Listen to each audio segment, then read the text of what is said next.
this Downey Fire training video for the first two platform on how to complete a checklist. So in the assets module is where we'll be operating. We've gone over in previous videos each one of these tabs. So in this case, I'm operating in the dashboard. I've chosen engine 61, and what it's showing me is all the checklists that are either overdue or due for today. You can also do this by going into apparatus checks and selecting your apparatus. In this case, if I select engine 62 and I go into checklist, I'll also see the checklists that are either due or overdue. And again, you can scroll through the available checklist item because there's more than just is shown in the initial view there. Anything that has a blue start check button, you can start now. And anything that doesn't, it's because it's a scheduled check. And in this case, it's a Saturday additional pre-trip inspection list, and it's not due until next Saturday. So I'm going to go ahead and go back to the dashboard, and I'm going to find today's inspection. Inspections are due by 11 a.m. and if after 11 a.m. they move to overdue check. So yesterday's check wasn't completed yet, and so it would remain on the list as overdue. So I'm going to go ahead and do today's check. I'm going to hit start check, and what that's going to do is it's going to launch me into the checklist. So here I'm doing the engine daily pre-trip inspection. My account that I'm in is the test captain, and it started today at 9:39. And I'm the only user in here.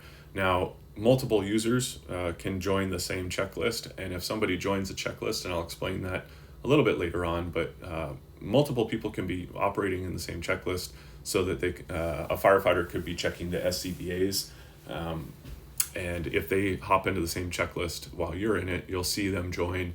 Whoever goes into the checklist first, they're the only ones that are going to see this back, delete, and submit button. So if you're the second person joining a checklist that's currently in progress, you're not going to see these icons along the top. Only the first person who started the checklist, or the first person in the active checklist, will have these options. The secondary person will only have the ability to continue progress and save progress. They will not be able to submit or delete.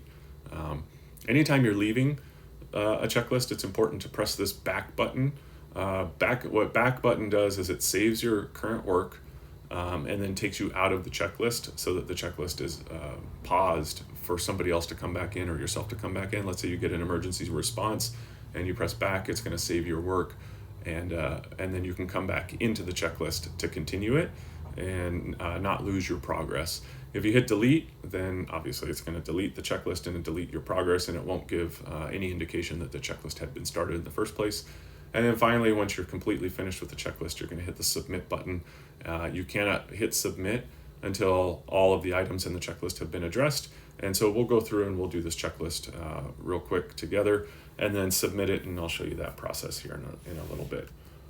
So as you work your way through, you're going to enter the mileage. Each item that you've checked, you're going to press pass. So in this case, Knoxbox, iPad, MDC, iPhone. And as each item is passed, it gets a little arrow here indicating that's completed. One thing to point out that you can do is you can always click over here. You can add notes. So you can add remarks if you want, even if it passes. If you want to just monitor something, pass it along to the next engineer, in this case on a pre-trip.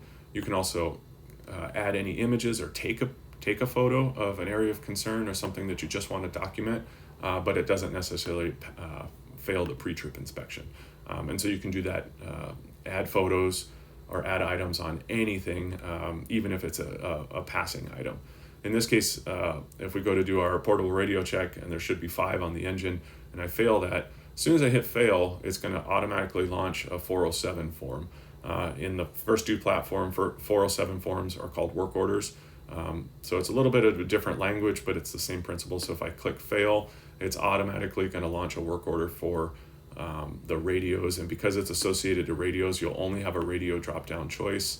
Your work order request depends on what the priority is. So is this just hey, the radio has a crack in the case, I just want to document it for scheduled maintenance?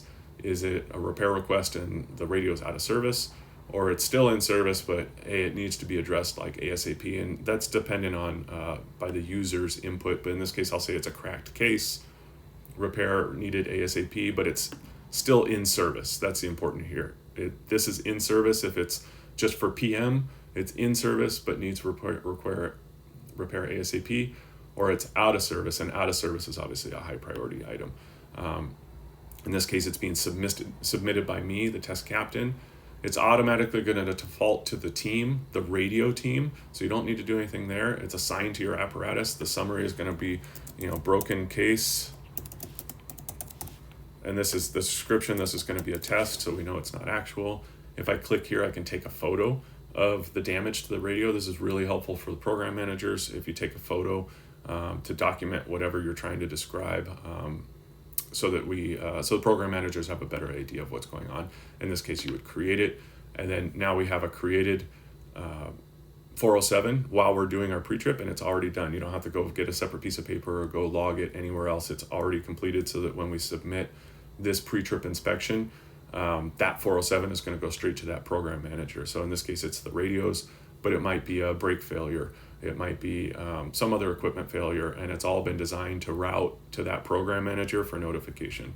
So again, you can add additional remarks or notes to any of these items. You can also look at the work order that you've submitted that's a broken case, it's a test, and you can look at it in the future to see if there's any actions. Now, any work order that's been submitted today will continue to show up on future pre-trip inspections under this same line item, so that if you're the next shift's engineer and this radio got written up today, it's going to tell you that there's a pending 407 or a pending work order for that piece of equipment that's already been submitted, so that that's already been documented, so you're not documenting multiple times for the same piece of equipment over multiple days as the piece of equipment is waiting to be serviced or repaired. So as you continue to go through, you'll just keep checking the boxes for pass. Again, I know this is kind of a long-winded language around each one of these items, but it's really designed to be for even the most novice user to know exactly what the commercial driver's license handbook says for air brake tests. So forgive the quantity of information that's there, but again, it's targeted towards all users, not just senior users. Code 3 lights, and again, this has all been just taken and developed off of the existing pre-trip list, where you would be checking the box with the pen on the paper. These items are now just, it's digitizing this record. You'll continue to just pass as you continue to do your checks, and as you work your way through this pre-trip, checking all these items. As you manually are checking them, you're indicating that you've checked them and that they're passing. Here's an opportunity to add just any additional remarks if you need it to. And then in the engine and truck checklists, we've embedded equipment checklists inside of these checklists, so that really just to try and streamline the checklist process for the pre-trips, so that, I know the engineer isn't necessarily the only one who's checking the SCBAs. And this is where we were kind of talking earlier, where you can have multiple users join a checklist. So maybe the firefighters go into the engine daily pre-trip inspection and they just do the SCBA checks for the daily checkout. What you do is you hit this checkbox here, and in this case we're going to be doing SCBA daily check. And if we hit the play button, it's actually going to launch us to that SCBA pack and do the the SCBA check assigned for this SCBA based on the blue cards. So are they accounted for? Yes. Is there a spare bottle in the tube? Yes. Did you check the pass device? Yes. Is the pressure greater than 4,100, so no more than 10% less than bottle pressure, and any additional information that you want to add here. And after you do that, if you hit submit for the SCBA, whoever's doing the check for this SCBA, in that case, what I did is I hit fill. You can also sign it with your finger, but in this case, in my account, I've already set up a signature to hit fill, and you hit save. And now the SCBA check has been completed for that SCBA. And then you can keep working your way down through. After you've done each check for each SCBA, You would just make sure that they're all marked pass. And now you can go back and you can review your checklist. All items have been checked. They all passed except for this portable radio that we wrote this 407 or this work order for. And at that time, you go ahead and hit submit. And when you hit the submit button, I'm sorry, I didn't enter any mileage, and so the mileage is going to be I'm just going to put 100,000 miles. So it was missing mileage, and so it was a good example just for the purposes of learning. Every item needs to be accounted for, including the mileage, and if not, it'll turn red. And so if you go to hit submit and it doesn't submit, then you just need to go back through and check your checklist to make sure that you've addressed all items. So in this case, mileage was red, so it was not finished. So now I can hit the submit button, and again, I can sign with my finger on an iPad, or if I hit the fill button, it'll put my automatically saved signature into place, and if I hit save, it'll say the checklist has been submitted. And now the checklist is in, and if I go into the logbook, you can see that the logbook has been completed and the checklist has been finished. And that completes the apparatus checks.